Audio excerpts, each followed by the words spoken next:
Sharks. My name is Carter Sample, and I'm a senior at Decatur Heritage, and my product is called Get 'em Up. So Get 'em Up was born out of a problem that I saw. So I've been playing baseball for 14 years now, and one of my favorite things to do in the game of baseball is hit. But in order to become good at hitting, you have to have a lot of reps. And the best way to get reps is to go to the batting cage. But what takes up a lot of time in the batting cage and what's annoying to do is pick up all the baseballs after. You didn't go there to hit. Everybody has a busy schedule, and that just gobbles up all your time. So to solve this problem, I created the Get 'em Up.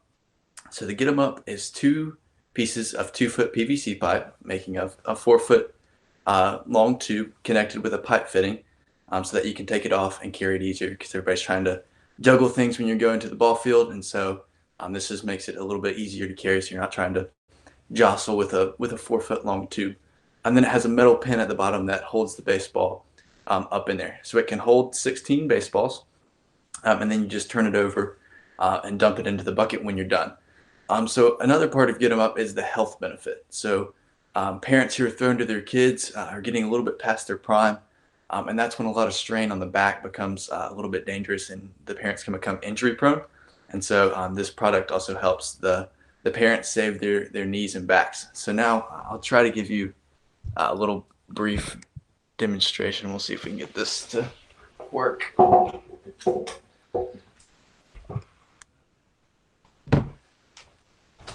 You guys see this, or do I need to go lower? So you just simply do that right there, and then to dump it back in the bucket, just turn it over.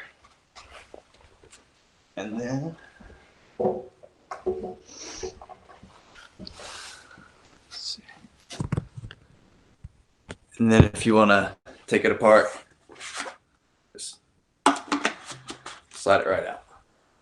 So who wants to help me have everyone in the area saying Get 'em Up?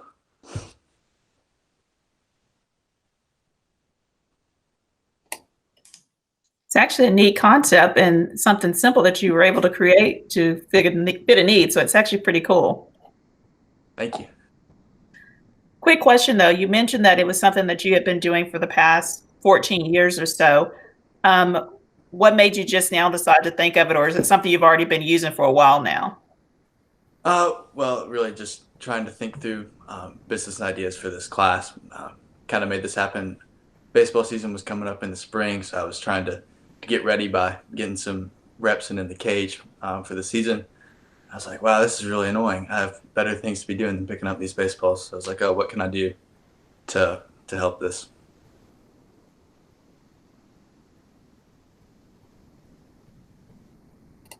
And looking through your business plan, did you notate everything, what it cost you to actually prototype it? So really a lot of my vetting process was more conceptual. So it didn't cost me that much money to try to make it. So I just kind of went there and found, I knew a baseball was about 3 inches wide. And then I measured this little, while I was in the store, I just measured the little metal piece at the bottom. And so really this is the maiden one right here. And so it kind of worked from the beginning. It's a pretty straightforward concept.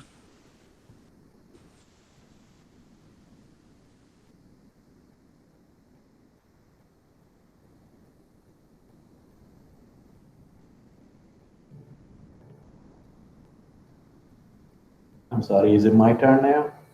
Yes, sir. It's really a pretty cool concept. I was just looking at your business plan too, just like him. So how did you come up with your $500 in income? So my sales are pretty conservative. So my dad owns his own small business, and he's talked to me a lot about business principles, and he's like, small business startups always say that they overestimate the amount that they'll make and underestimate their costs. So I gave myself a little bit of wiggle room in my expenses and kind of left my sales conservative. And that ended up working out well. Now with the COVID-19 stuff going on in baseball season, it's kind of shut down a little bit. So the summer teams are going to be our best place to target now. But I came up with that number just based off how many people that I know would personally, like, just, friends of mine that would buy one. Like my dad said he would buy one, and so stuff like that. And then just trying to balance that number, and then some, hopefully, by word of mouth, we can spread past that. So how much is each one of your unit? What are you going to sell it for? The price point is $25. It cost me $5.89 to make it.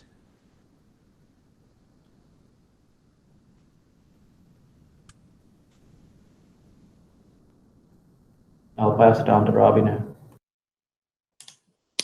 Yeah, so we mentioned the $5.89 to make it. I don't see in your P&L labor expense. So have you thought about that, or are you just talking about material expenses? Yes, sir. So when we were making the business plan, we were advised not to add labor costs in the plan itself, but I thought through it, and it takes me like 20 minutes to make one. And so really the reason there's, like, I want to have a good margin on it as well, but I think what's going to take up the majority of the labor costs is going to be going out and doing the demonstrations at the local ballpark, or to the Dixie Youth League board if they have a season this year, or high school coaches or something like that. So yes, sir, I have factored that in. Okay. So let's talk as well. You mentioned the demonstration. So I saw that in the business plan. Talk about kind of your breakdown on the demonstrations versus social media, and how much of selling this would be demonstrations versus advertising on social media. Your marketing expenses, I should say. I think the vast majority of my sales would come from demonstrations, just because our differentiator would be the relationships. And so, because I'm from Decatur, because I played baseball in those leagues all the way up, I didn't go play travel ball very much.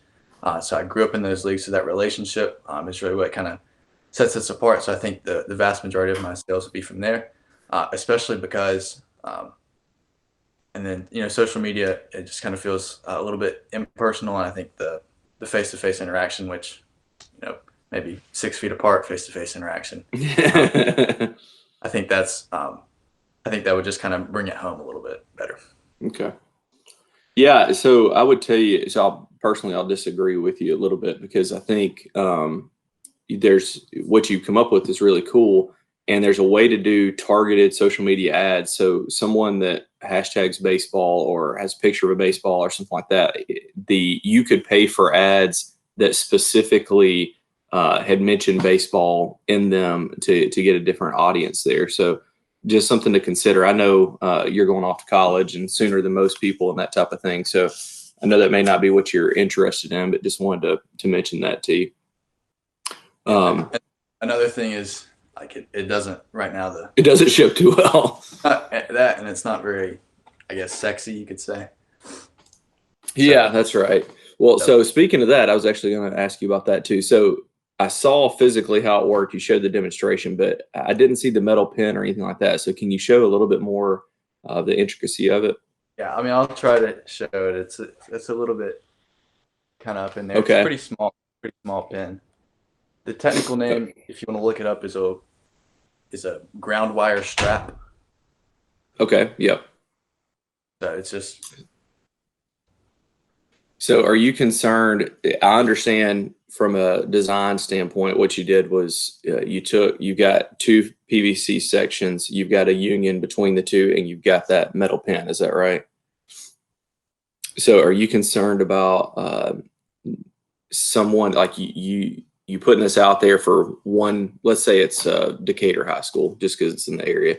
And then, so they buy one and then they reproduce like 10 of them and kind of knock you off from that standpoint. Is that a concern for you? It is a little bit, but I will say, like, I've kind of had this idea for a while, and I just don't think people are willing to go through the effort, to cut the PVC pipe or go buy it. And so I think the effort involved in going to get the supplies for $25, I don't think most people would say that outweighs it. Yeah, that's a good point. Man, I'm very impressed. It's a pretty cool product. Obviously, it works. So how many total baseballs can you stack up in the tube? You can put 16 in here. Okay. Yeah, man. So, awesome. Thank you. That's all my questions. One quick follow-up on that. Have you thought about expanding the business plan a little bit to actually start talking to the batting cages? Because most of the time that's where you're actually doing the actual exercise at. So actually think about trying to sell it to them particularly instead of to individuals. So yes, ma'am, I did consider that, but in Decatur especially, there aren't many places that are strictly batting cages. Most of the batting cages are associated with the parks. So like the Dixie Youth League, they have 2 parks in Decatur, and the batting cages you would go to are there, or schools have their own batting cages. So I just wanted to hit the organization first before there are like 1 or 2, but they're relatively small.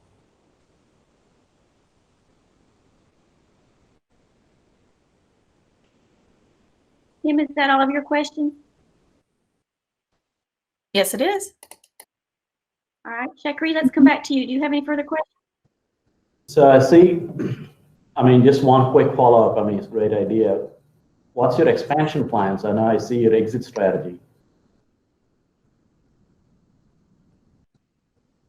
Yes, sir. So I'm going to West Point this summer. I'm supposed to report the 29th. So my time frame is fairly limited. So I decided to develop that exit strategy. But if I were to expand the business, I think I would try to start painting them so that they look a little bit better and are a little bit more customizable. And then I would try to maybe expand into the softball market or golf ball, tennis ball, that arena. That's pretty nice. Robbie, any further questions? No, that's actually that's intriguing. So I would have mentioned the painting thing to you, Carter, but I actually didn't think about tennis balls and golf balls, which kind of duh. But you have, so I appreciate that. It does open me up to a bit more competition, especially in tennis balls, and there are some pretty high quality golf ball ones as well. So it's a give and take. Yes, sir. Carter, anything else that